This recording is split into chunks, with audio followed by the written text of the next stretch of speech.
quiero compartir, espero que el Señor me va a ayudar a no hacer mucha mezcla, pero abramos nuestra Biblia en 2 de Pedro, capítulo 3. Todo el capítulo 3 es muy rico, muy precioso. Yo voy a leer algunos versículos nada más para no tomar demasiado tiempo. El título es El día del Señor vendrá. Ese es el título, un título que dice mucho, ¿no es cierto? Y muy también acorde a estos tiempos donde vemos que toda la estantería se está moviendo. Voy a empezar a leer a partir del versículo 3 y 4.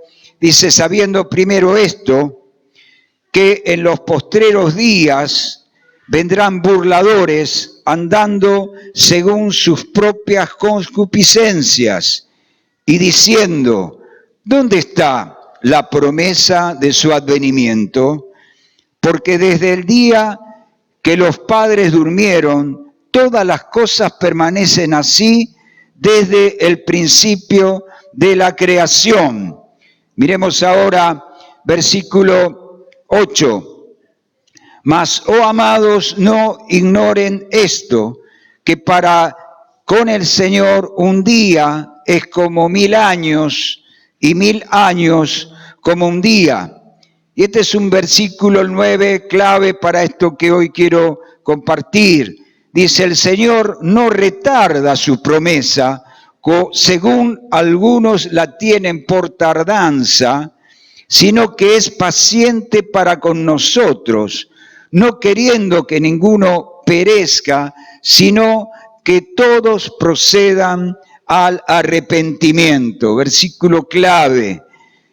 Pero el día del Señor vendrá, versículo 10, como ladrón en la noche, en el cual los cielos pasarán con grande estruendo y los elementos ardiendo serán deshechos y la tierra y las obras que en ella hay serán quemadas. Y acá pregunta, dice, puesto, versículo 11, que todas estas cosas han de ser deshechas, más que pregunta lo da como un signo de exclamación. ¿Cómo no deben ustedes andar en santa y piadosa manera de vivir, esperando y apresurándoos para la venida del día de Dios, en el cual los cielos encendiéndose serán deshechos y los elementos siendo quemados se fundirán? Pero nosotros esperamos sus promesas, según sus promesas, cielos nuevos y tierra nueva, en los cuales mora la justicia. Por lo cual, oh amados, estando en espera de estas cosas, procurad con diligencia ser hallados en él sin mancha e irreprensibles en paz. Y tened entendido que la paciencia de nuestro Señor es para salvación. Amén. Hasta aquí nomás vamos a leer. Te recomiendo que tú lo puedas leer completo, con tiempo. Pero la verdad que son tiempos los cuales estamos viviendo de mucha confrontación espiritual, de mucha oposición diabólica. Esos son los tiempos que nos tocan vivir. A mí hay algunos hechos de la actualidad que me han por lo menos llamado la atención, ¿no es cierto? Hay una serie que seguramente va a tener mucho rating, porque hay actores espectaculares, muy buenos, pero esta serie, ¿no es cierto?, lo que busca es desprestigiar a los cristianos, abiertamente desprestigiar a los cristianos, busca generar en la gente un rechazo a todo lo que tiene que ver con las cosas de Dios y un rechazo, ¿no es cierto?, a los líderes que están en los diferentes digamos, comunidades cristianas, haciendo pensar que solamente, digamos, son movidos por la ambición del dinero y la ambición del poder. Y sabemos que los hay, ¿no es cierto? Pero no muestran, ¿no es cierto?, todos aquellos hombres, mujeres consagrados a Dios, realmente que hacen la obra de Dios y que tienen una ayuda continua, ¿no es cierto?, hacia aquel que está sufriendo. No van a ver y a promocionar los merenderos o los comedores o las diferentes acciones que se hacen, no. Toman determinadas cosas como para desprestigiar a la iglesia. Entonces, estas son cosas que, digamos, son comunes y que vamos a ver en este tiempo como que van a ir aumentándose cada vez más y más para desprestigiar todo lo que tiene que ver con el Señor. Otra cosa que me ha llamado la atención en estos tiempos es este avance de los talibanes allí en Afganistán, ¿no es cierto? Tremendo. Y cuando sucede esto, empezaron a llover un montón de mensajes diciendo que van a destruir a los pueblos o a las ciudades cristianas, después lo desmintieron. Lo cierto es que es un ataque, digamos, abierto hacia todo lo que tiene que ver con la obra de Dios. Y hay algunos que son más moderados y otros que son muy extremistas, pero quieren eliminar, ¿no es cierto?, ahí de la región. Pero esto es una muestra nada más, porque hay muchos lugares, y hermanos nuestros también misioneros, en muchos lugares donde realmente se juegan la vida, están allí jugándose la vida por el Señor. Estos son los tiempos que vivimos, pero esto no es nada nuevo, ¿no es cierto? Es una guerra espiritual, es una guerra espiritual entre el reino de las tinieblas y el reino de la luz. Jesús habla en Mateo, ¿no?, de los tiempos del fin y dice, se levantará nación contra nación y reino contra reino. Estamos en esos tiempos, tenemos que tomar conciencia de todo esto. Y también Jesús menciona, ¿no es cierto?, que el reino de los cielos sufre violencia y los valientes la arrebatan. Esa es la parte que nos toca a nosotros. Dice, todo el que quiera salvar su vida, ¿qué pasa? La perderá, pero el que pierda su vida por causa de mí y del Evangelio, la salvará. La otra vez estábamos compartiendo y creo que Alberto mencionaba de Esteban, que fue el primer mártir cristiano, ¿no es cierto? Esteban era un muchacho lleno del Espíritu Santo, que estaba haciendo la obra allí en la primer comunidad de Jerusalén, pero despertó todo esto, el odio, la envidia de todos los principales sacerdotes, lo acusaron injustamente. Esteban no se achicó, ¿no? Él siguió adelante y les proclamó todo, las verdades de Dios. ¿Y cómo terminó? Apedreado, fue el primer mártir cristiano. Y también lo comenté en algunos lados, el de esta persona allí en India, que luego de recibir el Evangelio, hace creo que 150 años atrás, en un movimiento misionero que nace en Gales, entonces allí van a la India, se convierte uno de ellos de tal manera que este hombre había entregado su vida verdaderamente al Señor. Entonces cuando se entera el cacique de la tribu, ahí reúne a todos y le dice, mira, si vos no renunciás a tu fe, te vamos a matar. Primero matamos a tus hijos, después matamos a tu esposa y después te matamos a vos. Así que, ¿qué vas a hacer? Y este hombre, se ve que el Espíritu Santo le tomó, ¿no? Y empieza a cantar este corito que algunos hoy todavía conocemos, ¿no? He decidido seguir a Cristo. No me animo a cantarlo, para que no se vayan. He decidido seguir a Cristo. Le salió eso, no le salieron palabras, no sabía qué decir. No vuelvo atrás.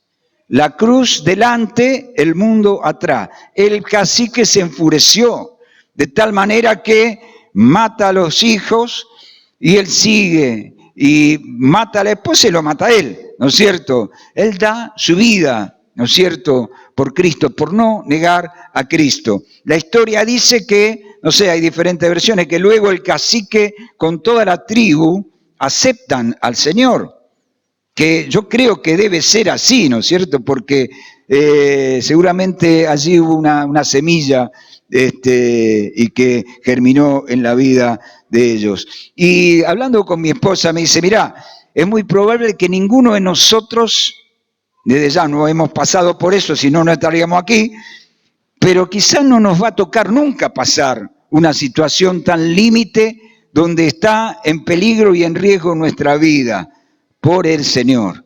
Pero deberíamos estar preparados como para qué decisión vamos a tomar, ¿no es cierto?, de seguir a Cristo cueste lo que cueste o de negarlo. Amén, amén. Vivimos en tiempos donde vemos la maldad que va aumentando, la perversión, la violencia. Cada vez uno va perdiendo un poco la capacidad de asombro porque cada vez hay mayor violencia, mayor maldad, mayor perversión. La otra vez hablaba Marcelino de Sodoma, ¿no es cierto?, que había llegado a un punto la maldad, la perversión, que Dios termina destruyéndolo.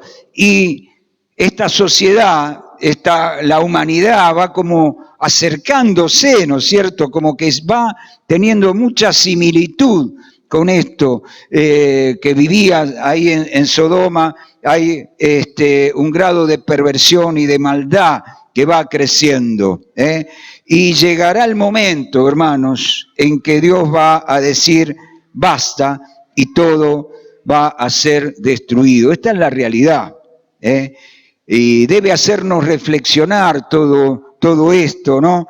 De que los acontecimientos, todas las cosas que acontecen están en el conocimiento soberano de Dios y que Él sabe, solamente Él, cuándo serán la consumación de las cosas. Ahora, de alguna manera Dios nos hace entender o nos hace partícipe. Yo pensaba, será muy pretencioso conocer qué es lo que Dios piensa, qué es lo que hay en su corazón, cuáles son sus planes, el por qué hace tal cosa. ¿Será muy pretencioso?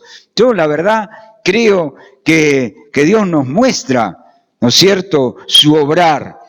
Y que en la medida, y aparte como hijos de Dios, nosotros necesitamos saber qué hay en el corazón de Dios para poder alinearnos detrás de su propósito, no de algo aprendido de memoria, sino realmente qué es lo que Dios quiere, para dónde el Señor quiere ir, qué es lo que Dios está haciendo, y allí meterme en esa línea, en esa corriente. Miren, el caso de Abraham es un ejemplo de algo de lo que les quiero decir y espero podamos entender, ¿no? Dios llama a Abraham y le da la promesa, dice que de tu descendencia será como las estrellas de los cielos, no la vas a poder contar, va a ser numerosa, ¿no es cierto? Le promete un hijo, hace un pacto con él, pero también le dice allí en ese momento que esa descendencia de él iba a morar en tierra ajena durante 400 años. Ya Dios le anticipa a Abraham lo que iba a pasar muchísimo tiempo después cuando Israel cae cautivo allí en Egipto. Y uno dice, después de la cuarta generación van a volver y van a poseer la tierra prometida.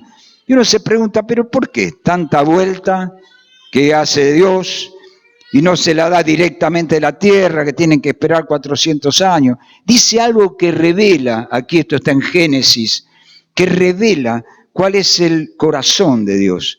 Porque dice, todavía no alcanzó la maldad del amorreo, de los que habitaban en ese lugar, no llegó al colmo la maldad de ellos. Entonces no los voy a destruir. todavía, porque todavía ellos tienen oportunidad de redención, tienen oportunidad, aunque Dios sabe todas las cosas, ¿no? Y si le dijo 400 años, sabía que en ese tiempo, pero Dios no lo destruyó así porque sí, sino que Él le da la oportunidad, ¿no es cierto?, de que se arrepientan. Lo mismo, miren, en el caso de Sodoma. En el caso de Sodoma, Génesis 18, lo tenemos bien fresco que Marcelino habló de esto, ¿no? Pero Génesis 18, 20 y 21, ahí dice Dios, por cuanto el clamor contra Sodoma y Gomorra se aumenta más y más, y el pecado de ellos se ha agravado en extremo, descenderé ahora, dice Dios, y veré si han consumado su obra según el clamor que ha venido hasta mí, y si no, lo sabré. Llegó un punto donde ya no hubo más posibilidad. Subió el clamor, ¿no es cierto?, contra la maldad que había allí en Sodoma, ¿no es cierto? Entonces llegó a tal punto ahora Dios, miren, es glorioso lo que dice acá, descenderé y veré. Dios quería cerciorarse, quería saber verdaderamente, no quiere, Dios es un Dios justo, un Dios misericordioso. Entonces allí entra otra cosa que es tremenda, cuando ese diálogo entre Abraham y Dios, ¿no? Dios lo llama el amigo de, ¿qué cosa? Ser amigo de Dios, un hombre amigo de Dios, amén. Así que tenemos que aspirar a eso, yo por lo menos quiero ser amigo de Dios. Y entra ese diálogo y Abraham le dice, bueno, mirá, si hubiera 50 personas, Dios le dice, mirá, por amor a esas 50, si hubiere 50 personas justas allí en Sodoma, no la voy a destruir. El carácter y la misericordia de Abraham dice, bueno, 50, 40, y así va bajando, ¿no? 40, 30, 20, 10. Y ahí ya Abraham tiró la toalla. ¿Por qué, hermanos? Y solamente ¿quién se salvó? No sabemos, Lot y su familia, menos su esposa, que sabemos qué le pasó, ¿no es cierto?, anhelando las cosas de Sodoma. Pero Dios es misericordioso, Dios es justo. No había solamente Lot, que era alguien allí que era, la Biblia dice, varón justo, temeroso de Dios.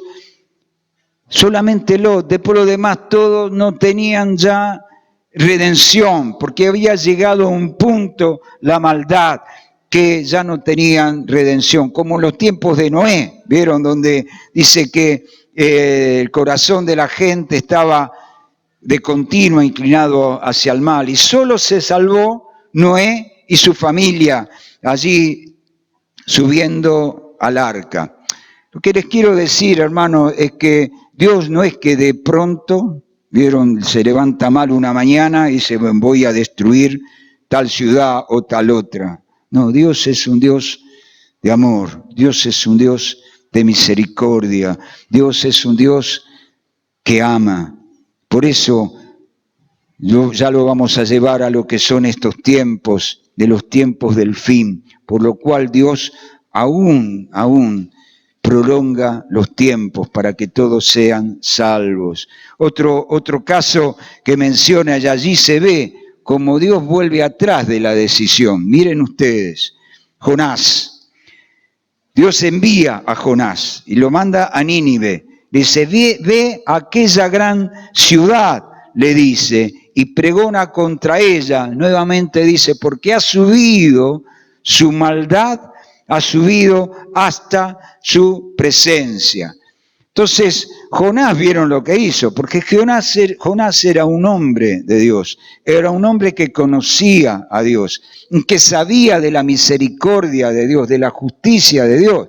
Entonces, por otro lado, Nínive era una ciudad como ahora, no sé, sería Londres o Nueva York, una ciudad populosa, muy próspera, pero que oprimía al pueblo de Dios encima. Entonces Jonás tenía que ir a pregonarle para que ellos se arrepientan. Dice, ni loco, no quiero saber nada con ir allá. Aparte, yo te conozco a vos, le dice, ¿no? Le dice a Dios, luego no le dice esto.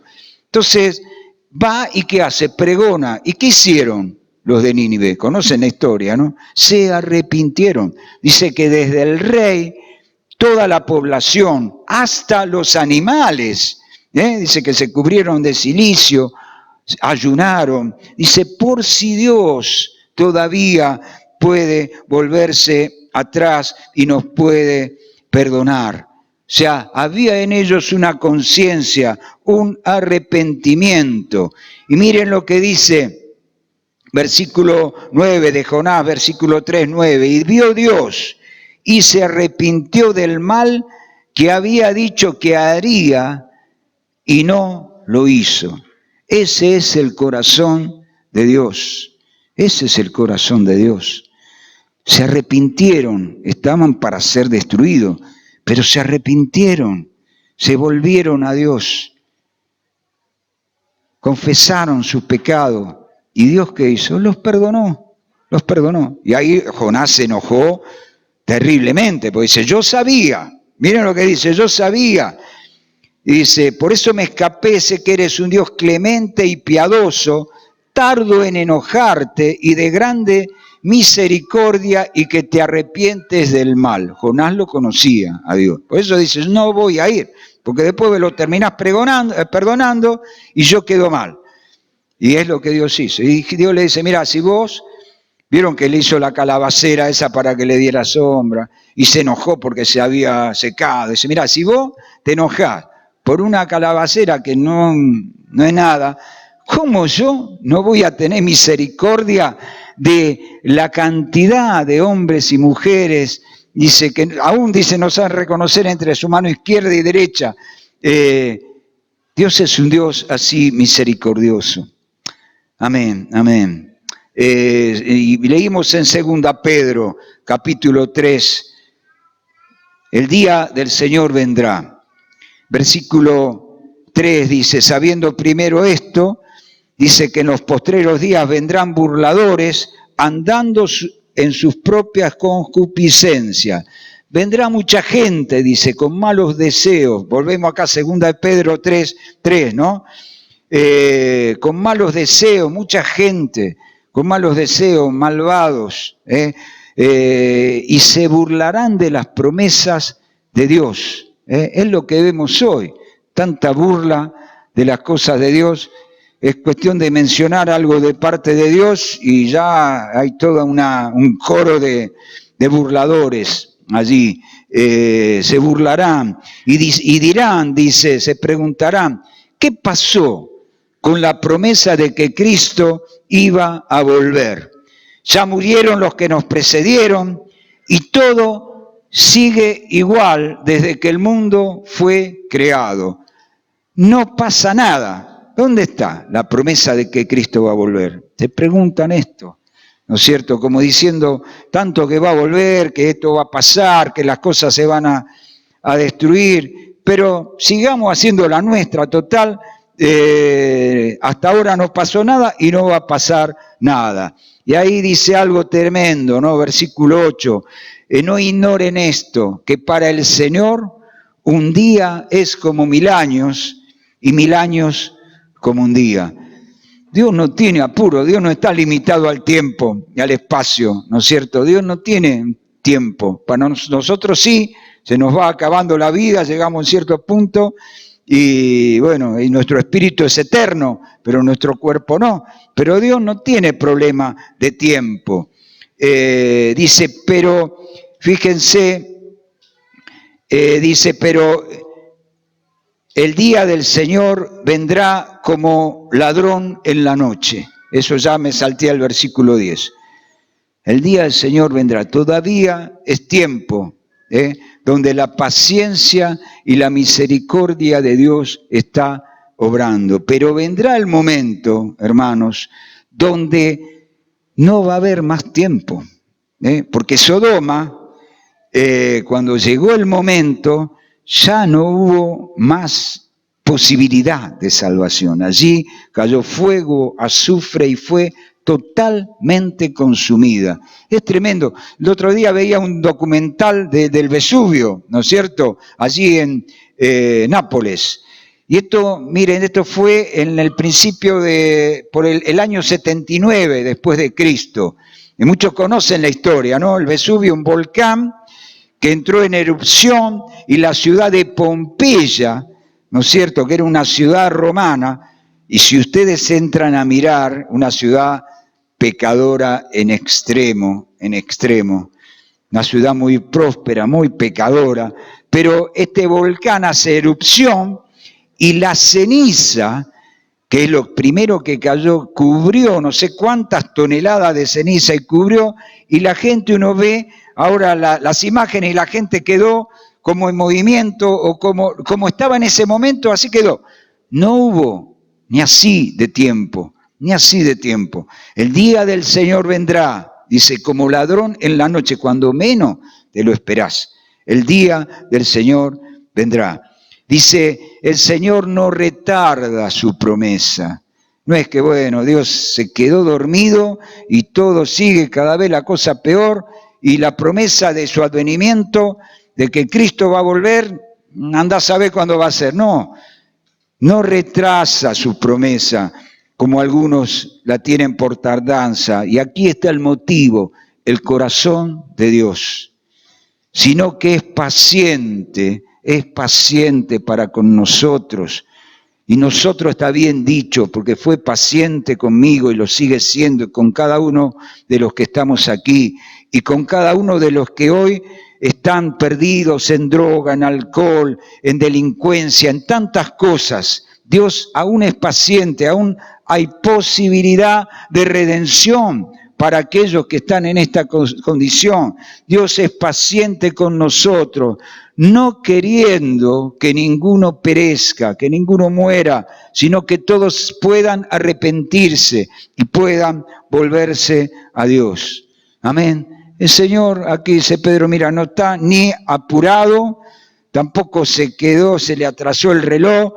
No, esto responde a la misericordia de Dios para con toda la humanidad. Revela el corazón de Dios. Algunos miran a Dios como un verdugo. Dios no es ningún verdugo. Dios es un Dios de amor y tiene misericordia de toda la humanidad, esperando que el hombre y la mujer se arrepientan y busquen de corazón a Dios. En el tiempo de Noé se salvaba el que subía al arca, ¿no es cierto? En este tiempo hay una única posibilidad de salvación, y esa salvación es Cristo. No hay otro nombre que se nombre debajo del cielo en el cual hay salvación, sino Cristo es la única posibilidad de salvación. Y aquí entramos nosotros en escena, ¿no es cierto? Entramos nosotros en escena aquí en medio de todo esto, como instrumentos de Dios para alcanzar a los perdidos. Acá entramos en escena, la paciencia de Dios está, pero la obra Dios la hace a través nuestro, a través tuyo, a través mío, a través de la iglesia, a través de cada uno de nosotros, en el contacto que tenemos con aquellos que están en nuestro entorno. Dice Juan 3:16, dice, tan conocido, ¿no? Porque de tal manera amó Dios al mundo que dio a su Hijo unigénito, para que todo aquel que en Él cree no se pierda, sino que tenga vida eterna. De tal manera amó. Y no sé si lo escuché o qué, pero siempre me queda grabado esto, que de tal manera Dios aún ama a la humanidad, que nos ha encomendado a nosotros, ha dado a su iglesia para que todo aquel, ¿no es cierto?, para alcanzar a todo aquel que está perdido y pueda creer en Jesús. Y esto nos coloca a nosotros, ¿no?, como instrumentos de Dios para salvación de los hombres. En Corintios dice, 2 de Corintios, dice, 2 de Corintios 5, dice, Dios nos reconcilió consigo mismo por Cristo y nos dio el ministerio de la reconciliación. Dice, Dios estaba en Cristo 5:19, reconciliando consigo al mundo, no tomándole en cuenta a los hombres sus pecados, y nos encargó a nosotros la palabra de reconciliación. Así que somos embajadores en nombre de Cristo, como si Dios rogase por nosotros, le rogamos en nombre de Cristo, reconciliaos con Dios. Amén. Me acuerdo una vez que Jorge Mitián desarrolló todo este tema, ¿no? De ese tremendo. Cuando llegó a este punto, dice, mira al de al lado, y decirle, ¿qué tal, señor embajador? Con permiso de Jorge, ¿por qué no lo mirás al que está al lado tuyo? Decirle, ¿qué tal, señor embajador? ¿Cómo le va? Somos embajadores.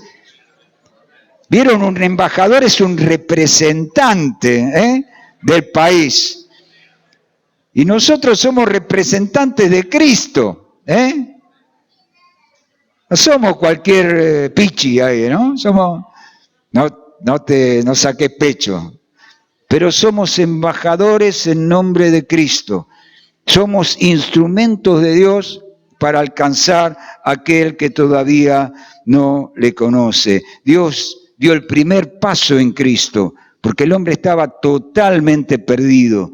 Dios dio el primer paso para reconciliar a los hombres, a la humanidad con Dios. Pero nosotros hemos sido reconciliados, pero hay muchos que todavía no, y no lo saben tampoco. Y somos nosotros agentes de parte del Señor para que ellos puedan conocerle, para poder transmitirle la palabra de reconciliación. En Colosenses 4, Pablo pide oración para que el Señor abra puertas para la palabra, a fin de dar a conocer el misterio de Cristo, dice, para que lo manifieste debidamente.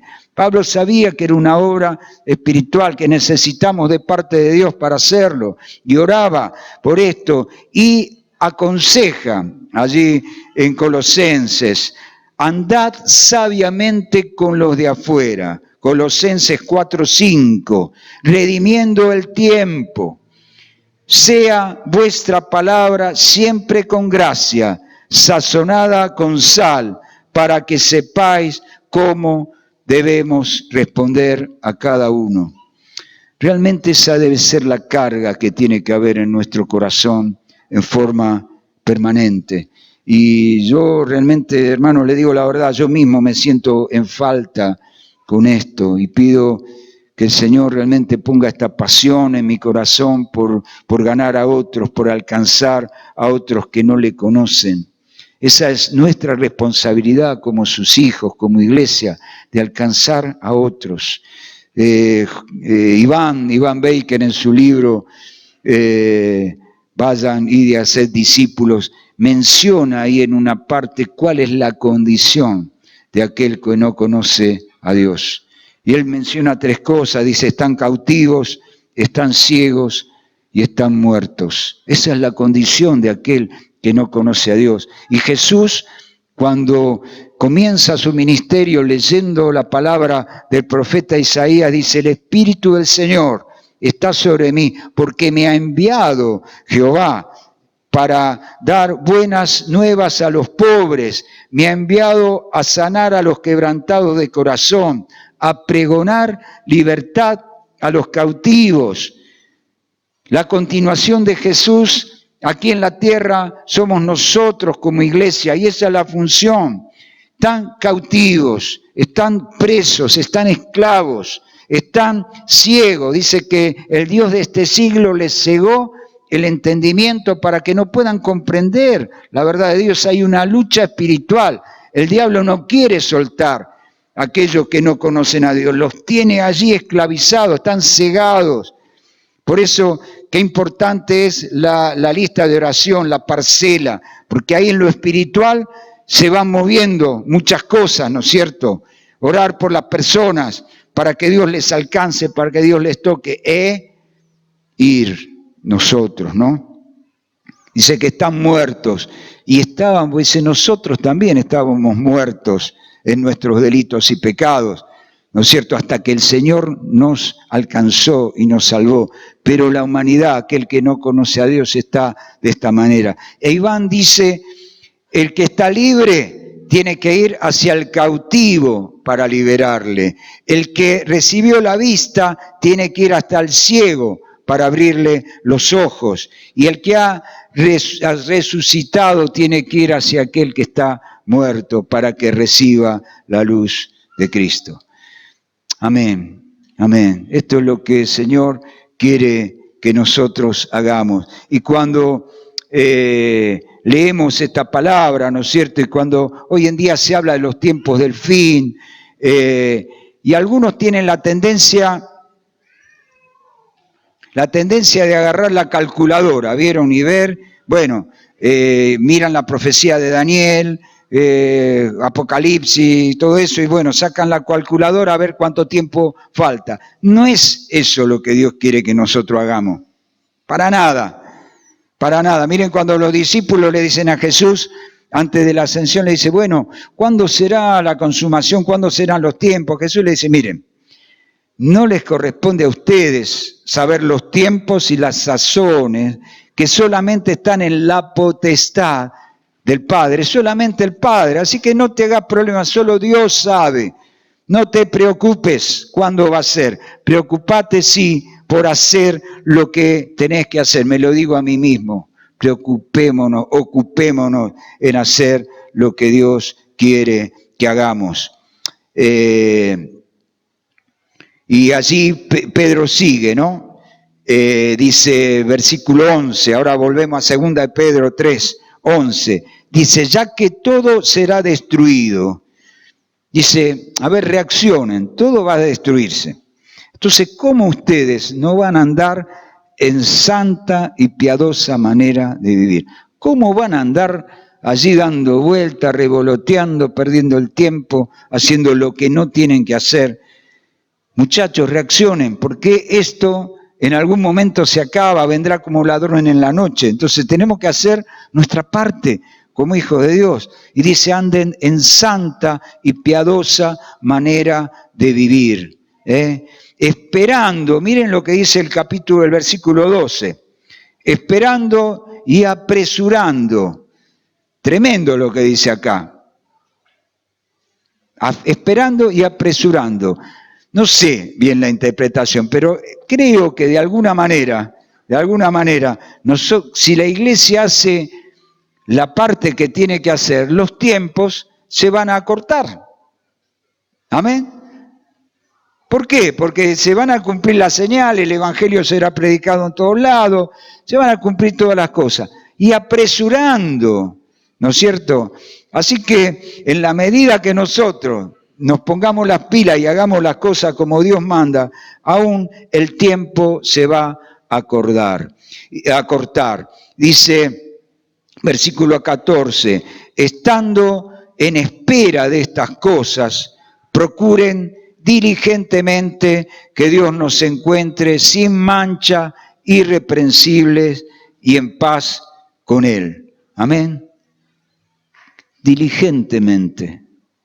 Este tiempo tiene que hacernos tomar conciencia, ¿no es cierto?, de que tenemos que vivir en forma diligente, temerosa de Dios, no livianamente, no atendiendo. Sí tenemos que hacer las cosas que tenemos que hacer y Dios las sabe, estudiar, trabajar, atender nuestra casa, nuestras esposas, hijos, las responsabilidades que tenemos, pero diligentes en las cosas de Dios, diligentes en las cosas de Dios.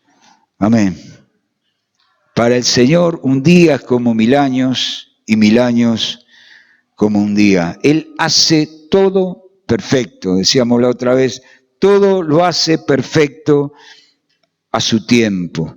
Que el Señor nos ayude a tener sabiduría. Siempre me viene lo del Salmo 90, ¿no es cierto?, cuando dice, enséñanos, Señor, el salmista dice, enséñame de tal manera a vivir la vida que tenga sabiduría en el corazón, para saber cómo tengo que manejarme. Necesitamos la sabiduría de Dios, para saber cómo vivir, cómo enfrentar este tiempo en el cual estamos tan difícil, cómo moverme en medio de esta sociedad tan desafiante y tan opuesta a las cosas de Dios. Sabiduría para saber aprovechar el tiempo, y también esa atención, ¿no?, hacia aquel que está necesitado, hacia aquel que está sufriendo, esa tensión, porque estamos nosotros metidos como en una vorágine, haciendo, yendo, viniendo, y no prestamos atención y no miramos y atendemos lo que Dios quiere. Amén.